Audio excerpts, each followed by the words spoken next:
Hello everyone, so welcome back life with Sush. So এখানে আমার পেরেন্টসরাও চলে এসেছিল মোমোকে দেখা করার জন্যে। সো আমরা যেদিন হায়দ্রাবাদ থেকে কলকাতা পৌঁছেছি ঠিক তার নেক্সট ডে বাবা চলে এসেছিলো তার ছোটো নাতিকে মুখ দেখতে। অ্যান্ড যেহেতু ফার্স্ট টাইম দেখছিল, ওরা খুব মন খারাপ ছিল যে ওরা ডিউরিং ডেলিভারি হায়দ্রাবাদে থাকতে পারছিল না আমার ওখানটায়, বিকজ অবভিয়াসলি অনেকগুলো লোক তো একটা 2 BHK ফ্ল্যাটে থাকা খুব মুশকিল, রাইট? আর আমারও খুব বেশি হেক্টিক হয়ে যাবে ইফ বেশি ক্রাউডেড থাকতো। তো আমি বাবা মাকে বলেছিলাম যে যেহেতু খুব মুশকিল হবে দুটো বেবি নিয়ে, তোমরা একটুখানি ওয়েট করো, আমি এসেই তখন দেখা করবো। তাই জন্য they were also like fine, ঠিক আছে তোর যেমন ঠিক মনে হয় সেরকম কর, but they were actually waiting for the baby, right? So ওরা না থাকতে পেরে ইমিডিয়েটলি নেক্সট ডে চলে এসেছিলো টু মিট মোমো। আর লাকিলি এবারে আমার জেঠুর মেয়ে মানে শম্পা দিদিও ছিল এখানে, তো দিদিও আমার ছেলের সঙ্গে দেখা করতে পেরেছে। তো উনি গ্রাম থেকে এসেছিলেন। তো আমার গ্রাম হচ্ছে মানে আমার বাবার বাড়ি হচ্ছে মেদিনীপুরে, তো ওইখান থেকে দিদিও চলে এসেছিলো আমার ছেলেকে দেখা করার জন্য। তো আমি খুব খুশি হয়েছি, কিন্তু দিদি আমার বাড়িতে এসেছিলো, মানে আমার শ্বশুর বাড়িতে এসেছিলো। আর আমি দিদির সঙ্গে বেশ অনেক বছর পরে দেখা করেছি।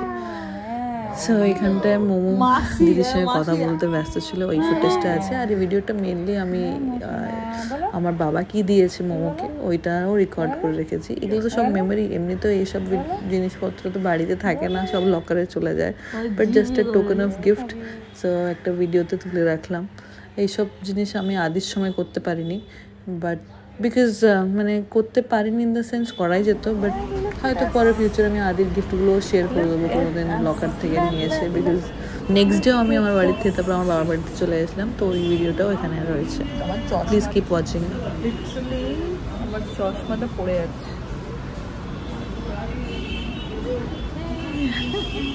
আগে না এই পিছনে पहले पीछे ना ये ऐसा लगा नहीं था हमारा, क्या बोलते हैं, ग्रिल, बट ये मेरे बेटे की वजह से लगाना पड़ा है। यहाँ से ये व्यू बहुत अच्छा दिखता है, खुला खुला आसमान।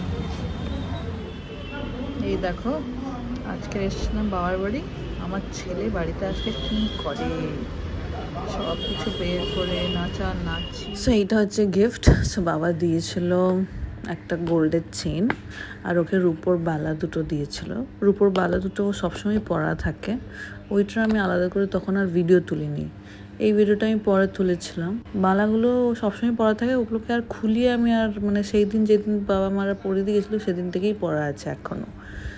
সো ওগুলো আর আমি এখনও মানে ওর হাত থেকে খুলে ছবি আর তুলিনি। আর এইটার একটা ভিডিও তুলে রাখলাম। ওর এই চেনটা আর আমার শাশুড়ি যে চেন দিয়েছে দুটোই আলাদা design, but flat pattern, but দেখতে বেশ সুন্দর। এনিওয়েজ, সোনার যা দাম বাবা গিফট করেছে এটাই অনেক বড় কথা, নাহলে এখন তো আর কেনার মতোই ক্ষমতা নেই। Thanks for watching. ভিডিওটা ভালো লাগলে don't forget to like, share and subscribe.